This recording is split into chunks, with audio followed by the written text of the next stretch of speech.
Ang sulat ni Pablo sa mga taga-Efeso, unang kabanata.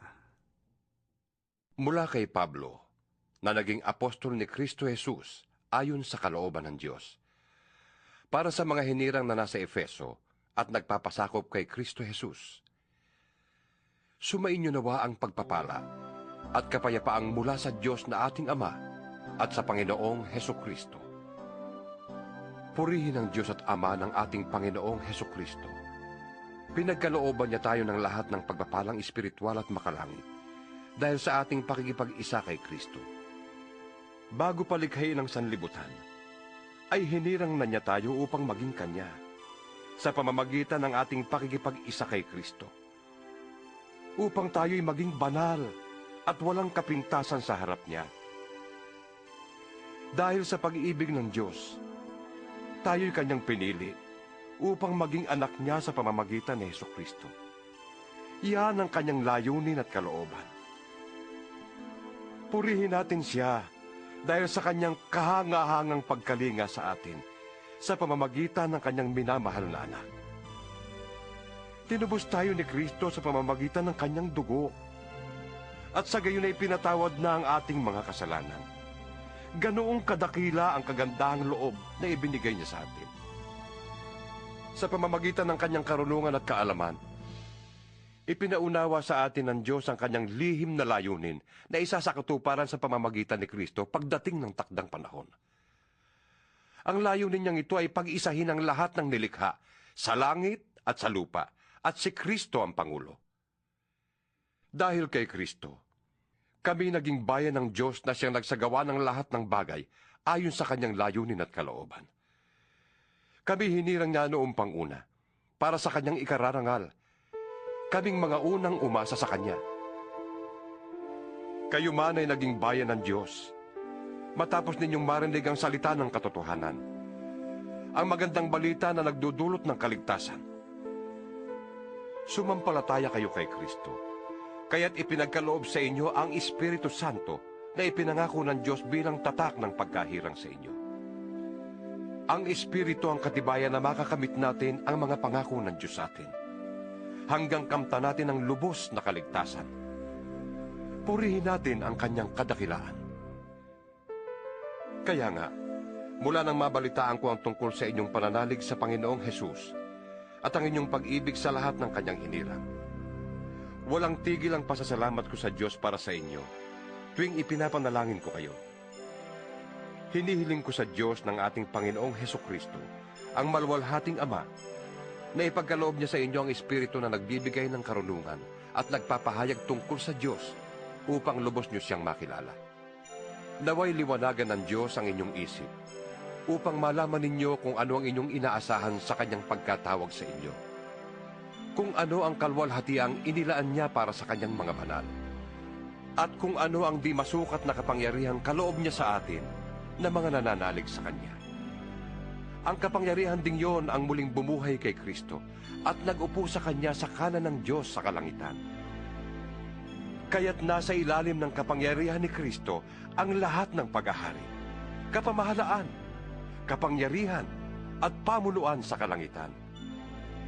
Higit na dakila ang Kanyang pangalan kaysa sa lahat, hindi lamang sa panahong ito, kundi maging sa darating. Ipinailalim ng Diyos sa kapangyarihan ng Kristo ang lahat ng bagay, at ginawa siyang ulo ng Iglesia. Ang Iglesia ang katawan at kapuspusan ni Kristo, na siya namang pumupuno sa lahat ng bagay. Ikalawang kabanata. Noong unay patay kayo dahil sa inyong mga pagsuway at mga kasalanan. Sinusunod ninyo noon ang masamang takbo ng mundong ito, at napailalim kayo sa prinsipe ng kasamaan, ang espiritong nagahari sa mga taong ayaw pasakop sa Diyos. Ang totoo, tayong lahat ay dati ring namumuhay ayon sa ating laman at sumusunod sa masamang hilig ng katawan at pag-iisip. Kaya't sa ating likas na kalagayan, kabilang tayo sa mga taong kinapupuotan ng Diyos. Subalit, napakasagana ang habag ng Diyos at napakadakila ang pag-ibig niya sa atin. Tayo'y binuhay niyang kasama ni Kristo noong tayo'y mga patay pa dahil sa ating pagsuway. Naligtas nga kayo dahil sa kanyang kagandahang loob. Dahil sa ating pakikipag-isa kay Kristo Jesus, tayo'y muling binuhay na kasama niya upang mamunong kasama niya sa kalangitan.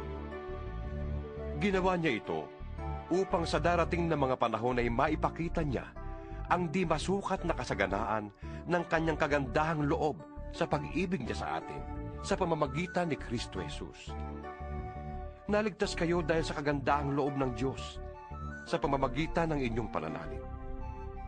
Ang kaligtasang ito'y kaloob ng Diyos at hindi mula sa inyo. Hindi ito bunga ng inyong mga gawa, kahit walang dapat ipagmalaki ang sinuman. Siya ang gumawa kung ano tayo ngayon. At sa pamamagitan ni Kristo Jesus, tayo'y nilalang niya upang iukol natin ang ating buhay sa paggawa ng mabuti. Yan ang layuning pinili ng Diyos para sa atin noong una pa man. Kaya't alalahanin ninyo ang dati ninyong kalagayan. Kayo'y ipinanganak na mga hintil at di tuli ang tawag sa inyo ng mga Hudyo. Ang mga Hudyo naman ay tinatawag na mga tuli dahil sa ginagawa nila sa kanilang katawan.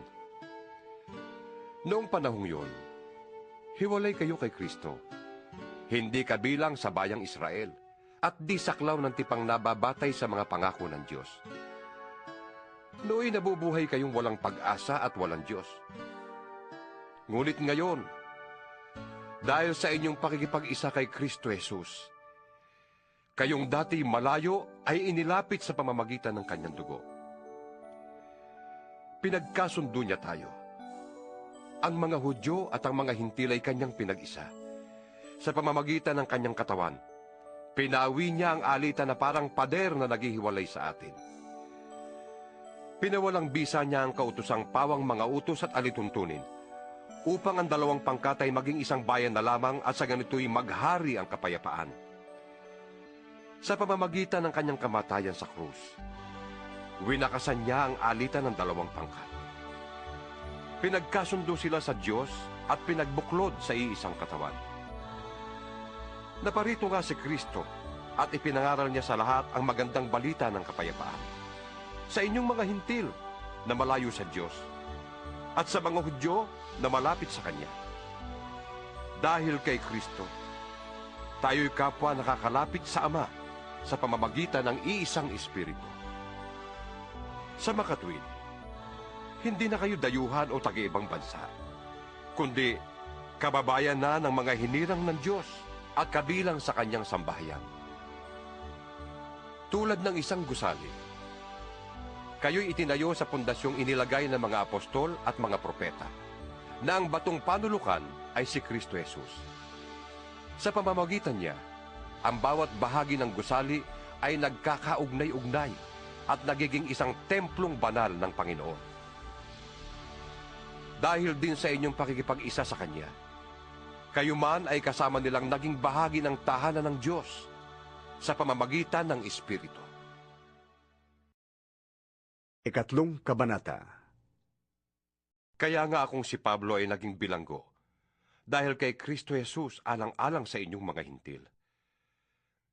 Marahil ay nabalitaan na ninyo, na dahil sa kagandahang loob ng Diyos ay pinagkatiwalaan niya ko ng tungkuling ito para sa inyong ikabubuti. Ipinahayag sa akin ng Diyos ang kanyang lihim na plano. Maikli lamang ang naisulat ko sa inyo tungkol dito, at habang binabasa ninyo ito, malalaman ninyo kung ano ang pagkaunawa ko sa lihim tungkol kay Kristo. Ito'y hindi ipinaalam sa mga tao noong mga nakaraang panahon. Ngunit inihayag ngayon ng Diyos sa pamamagitan ng Espiritu sa kanyang mga banal na apostol at mga propeta. At ito ang lihim. Sa pamamagitan ng magandang balita, ang mga hintil ay may bahagi rin sa mga pagpapala ng Diyos, tulad ng mga Hudyo. Kabilang din sila sa iisang katawan at may bahagi sa pangako ng Diyos dahil kay Kristo Jesus. Sa kagandahang loob ng Diyos, ako'y ginawa niyang tagapangaral na magandang balita.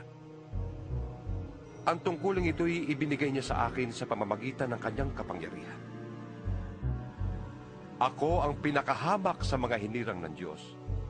Ngunit minarapat niyang ipagkaloob sa akin ang tungkuling ito, ang mangaral na magandang balita sa mga hintil, tungkol sa di masukat na kayamanan ni Kristo.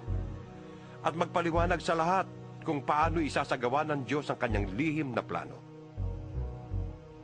Sa mga nakaraang panahon, ay inilihim ito ng Diyos na lumikha ng lahat ng bagay. Ginawa niya ito upang sa pamamagitan ng Iglesia ay maipakilala ngayon sa mga pinuno at mga may kapangyarihan sa sangkalangitan ang walang hanggang karunungan ng Diyos na nahahayag sa iba't ibang paraan. Ito'y alinsunod sa kanyang layunin bago pa man likhain ang sanlibutan. Tinupad niya ang layunin ito sa pamamagitan ni Kristo Jesus na ating Panginoon. Dahil sa ating pakikipag-isa at pananalig sa Kanya, makakalapit tayo sa Diyos ng may pagtitiwala at panatagang loob. Kaya't hinihiling ko sa inyo na huwag kayong masisiraan ng loob dahil sa mga kahirapang tinitiis ko alang-alang sa inyo, sapagkat ito'y para sa inyong ikararangal.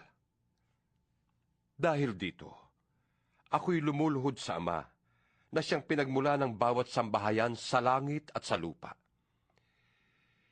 Idinadalangin ko na palakasin niya ang inyong buhay espiritual ayon sa kanyang kayamanan at kadakilaan sa pamamagitan ng kanyang espiritu.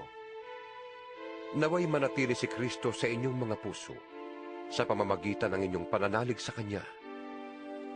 Dalangin ko na ang lahat ng inyong gawain ay nag-uugat sa pag-ibig, upang maunawaan ninyo kasama ng mga hinirang ng Diyos kung gaano kalawak, kahaba, kataas, at kalalim ang Kanyang pag-ibig. At naway malaman ninyo ang pag-ibig ni Kristo na hindi kayang abutin ng pag-iisip upang kayo'y lubos na matulad sa Diyos. Sa Kanya na makakagawa ng higit pa kaysa maaari nating hilingin at isipin. Sa pamamagitan ng Kanyang kapangyarihang nag-ahari sa atin. Sa Kanya ang kalwalhatian sa pamamagitan ng Iglesia at ni Kristo Jesus magpakailanman. Amen.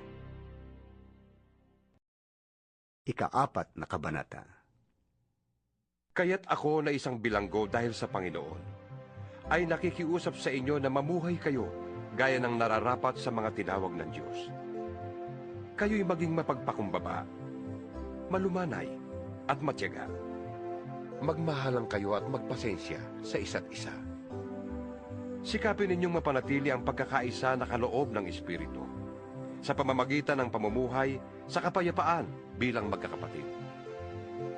Iisa lamang ang katawan, iisa rin ang Espiritu. Tayo ay tinawag din sa iisang pag-asa. Tayo ay may iisang Panginoon lamang, iisang pananampalataya at iisang bautismo. Iisang Diyos at Ama nating lahat. Siya ay higit sa lahat, kumikilo sa lahat at nananatili sa lahat. Ang bawat isa sa atin nakatanggap ng tanging kaloob ayon sa sukat na ibinigay ni Kristo. Ganito ang sinasabi ng kasulatan. Nang umakyat siya sa kalangitan, nagdala siya ng maraming bihat at nagbigay ng mga kaloob sa mga tao. Ano ang ibig sabihin ng umakyat siya? Ang ibig sabihin niya ay bumaba muna siya sa lupa. Ang bumaba ay siya rin namang umakyat sa kataas-taasan ng kalangitan upang mapuno ng kanyang presensya ang lahat ng nilikha. At binigyan niya ang ilan ng kaloob upang maging mga apostol. Ang iba na may mga propeta, ang iba'y ebanghelista, at ang iba'y pastor at guro. Ginawa niya ito upang ihanda sa paglilingkod ang lahat ng hinirang para sa ikatitibay ng kanyang iglesia hanggang makamta natin ang iisang pananampalataya at pagkakilala sa anak ng Diyos at maging ganap ang ating pagkatao ayon sa pagiging ganap ni Kristo. Hindi na tayo magiging tulad sa mga batang madaling matangay ng sari-saring aral. Hindi na tayo maililigaw ng mga taong ang hangad ay dalhin tayo sa kamalian sa pamamagitan ng kanilang katusuhan at panlilinlang. Sa halip, sa pamamagitan ng pagsasalita ng katotohanan sa diwa ng pag-ibig, tayo'y dapat na maging lubos na katulad ni Kristo na siyang ulo nating lahat. Sa pamamagitan niya, ang mga bahaging pinag-ugnay-ugnay ng kasukasuan ay magiging isang katawan, At kung maayos na gumaganap ng tungkulin ng bawat bahagi, ang buong katawan ay lalaki at lalakas sa pamamagitan ng pag-ibig. Sa ngalan ng Panginoon, ito ang sinasabi ko sa inyo. Huwag na kayong mamuhay na gaya ng mga walang pananampalataya sa Diyos. Walang kabuluhan ang kanilang iniisip, at wala silang pangunawa. Dahil sa kanilang kamangmangan at katigasan ng ulo, wala silang bahagi sa buhay na kaloob ng Diyos. Sila'y naging alipin ng kahalayan at wala ng kahihiyan, konti man lang. Wala silang inaatupag kundi pawang kalaswaan. Hindi ganyan ang natutuhan ninyo tungkol kay Kristo. Napakinggan na ninyo ang aral ni Jesus at natutuhan na ninyo ang katotohanan nasa Kanya. Iwanan ninyo ang dating pamumuhay. Hubarin na ninyo ang inyong dating pagkatao na napapahamak dahil sa masasamang nasa. Magbago na kayo ng diwa at pag-iisip. At ang dapat na isuot ninyo'y ang bagong pagkatao na nilikhang kalarawan ng Diyos at nahahayag sa matuwid at banal na pamumuhay ayon sa katotohanan. Dahil dito, itakwil na natin ang pagsisinungaling at tayong lahat ay magsabi ng totoo sa isa't isa, sapagkat tayo'y bahagi ng iisang katawan. Kung magagalit man kayo, iwasan ninyo ang kayo'y magkasala. Huwag ninyong patagalin ang inyong galit. Huwag ninyong bigyan ng pagkakataon ng dyablo. Ang magnanakaw ay huwag nang magnakaw. Sa halip, maghanap siya ng marangal na ikabubuhay para makatulong sa mga nangangailangan. Huwag kayong gumamit ng masasamang salita. Lagi ninyong sikapin na ang pangungusap ninyo'y makakabuti at angkop sa pagkakataon upang pakinabangan ng mga makakarinig.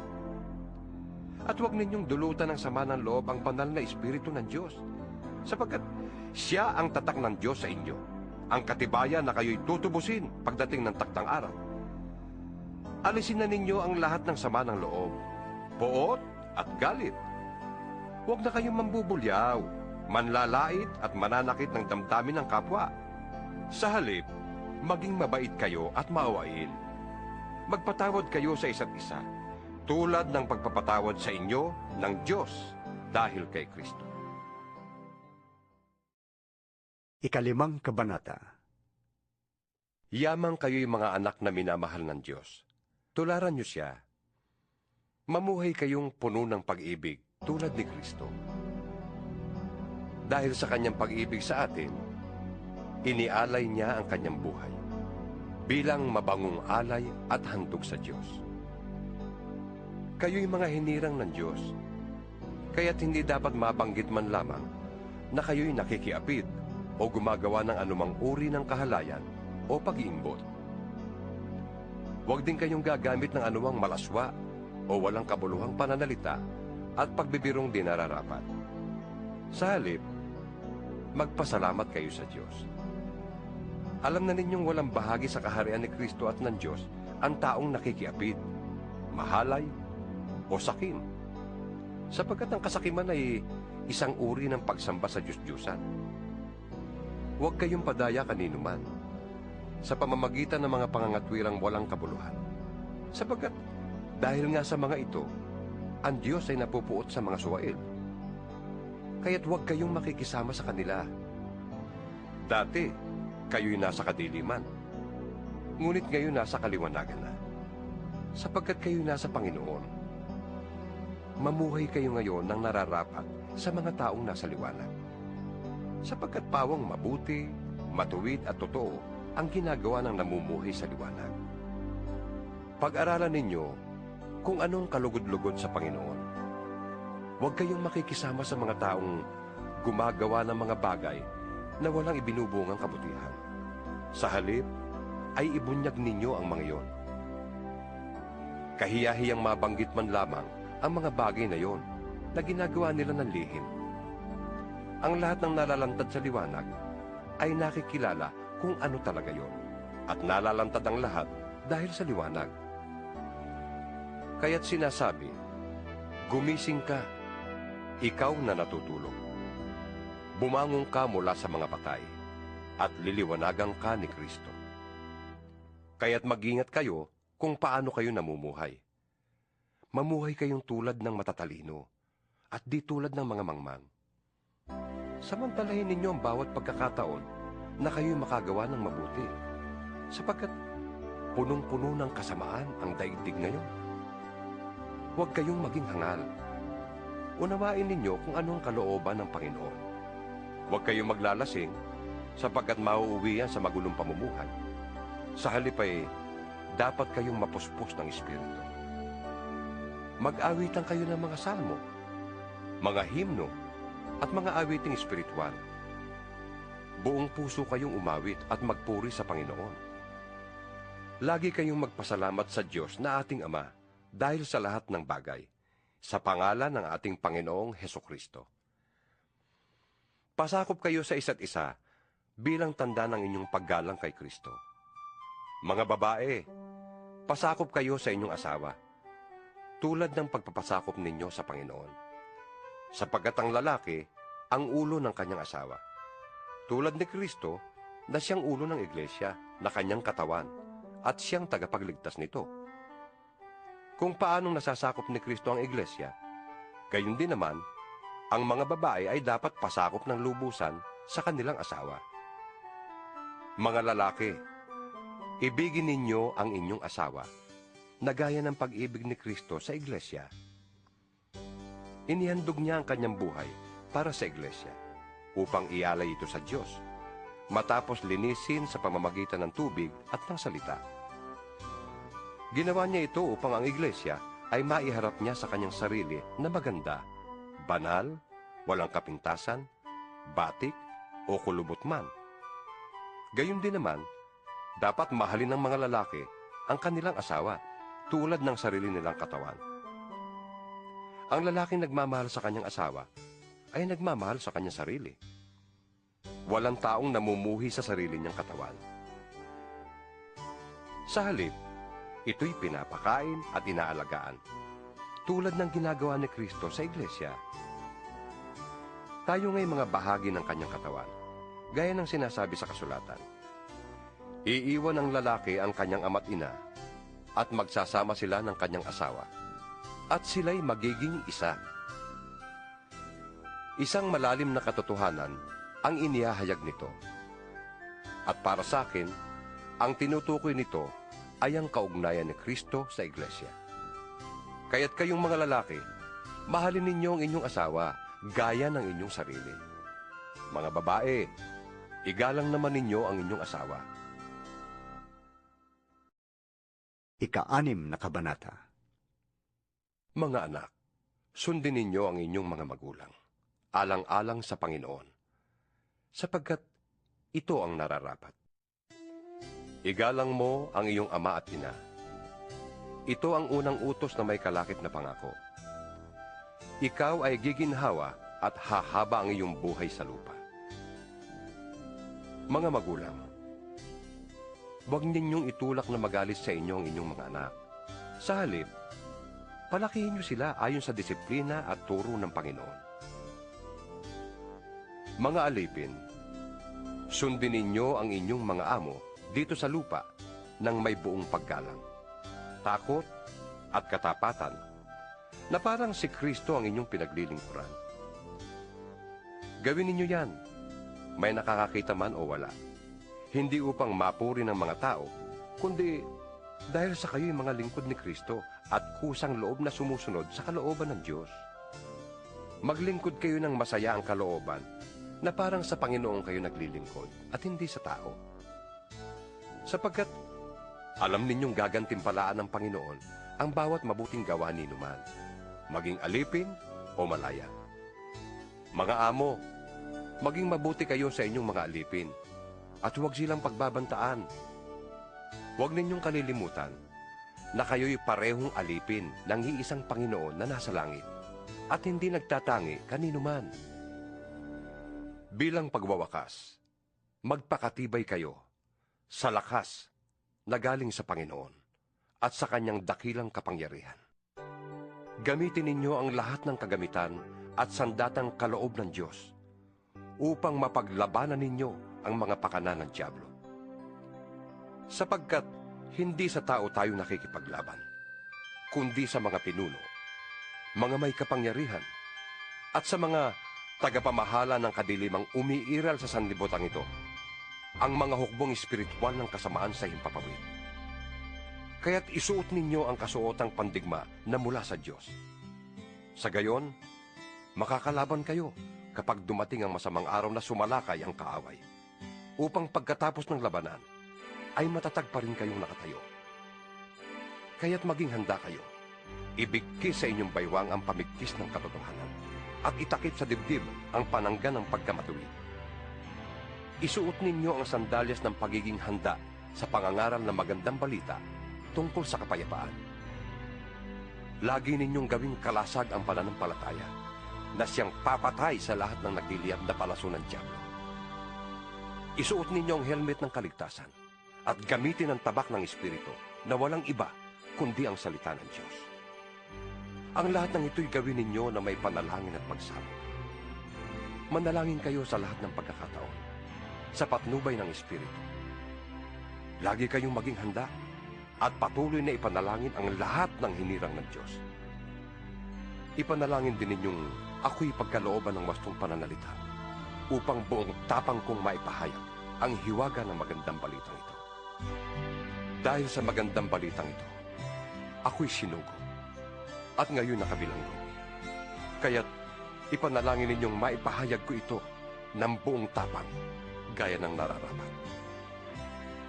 Si Tikwico na mahal nating kapatid at tapat na lingkod ng Panginoon ang magbabalita sa inyo ng lahat ng bagay tungkol sa aking kalagayan at ginagawa.